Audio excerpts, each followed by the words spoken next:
Well, the off week, we really concentrate on fundamentals. We didn't pad up but one day, trying to let our bodies recover because we came right out of 3 weeks of camp, 12 hours of football a day, and we're playing. Actually, this week, homecoming week, game 4, is the first game week schedule of any normality that we've had all year. What are you looking at against Lindenwood? I know last year you put up some points on them. What do they look like this year? Any different? You're concerned about them? Well, they're scary because they haven't won.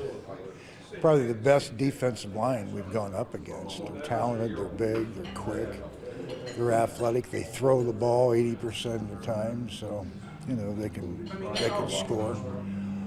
They're a team that has underachieved the first 3 games, trying to find themselves. So those are the kind of teams that you got to be ready for. You got to play every down is the most important one. What are some of the keys to this game on Saturday? We just got to keep doing what we've been doing well. We got to play fast on defense, and get some short fields for our offense. Haven't had a defensive score yet. That would be nice. Got to play good, solid special teams. Got to protect our quarterback, which we've done pretty well first 3 ball games.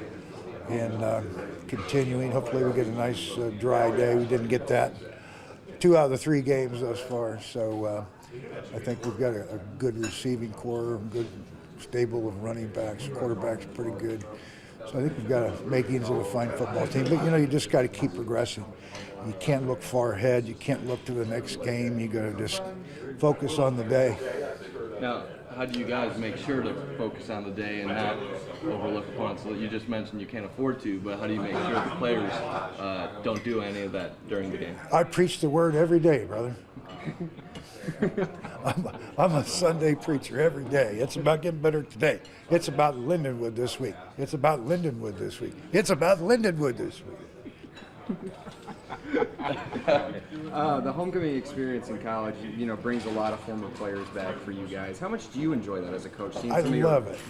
I love it. I've gotten calls from players from Arkansas, California, Florida, South Carolina, guys coming back. Some only been gone a few years. Some have been gone 16, 17 years.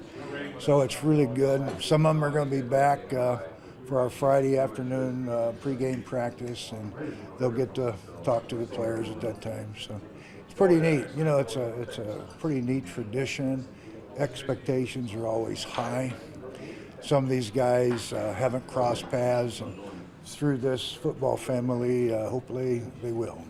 How much pride do you guys as a team take in this game, just given that, so much alumni will be here, and, it's kind of a celebration of your program? Well, every game's important to us. Every time we go out, if we don't do well, you read about the next day. You guys are here with cameras in my face wanting to know why. So it's important for us to be our best. Whatever the score is, I've got to be able to look all of you in the eye and look our players in the eye and say we gave it our best shot. So that's what we're all about, is doing the very best we can at all times. Thank you very much. It's all about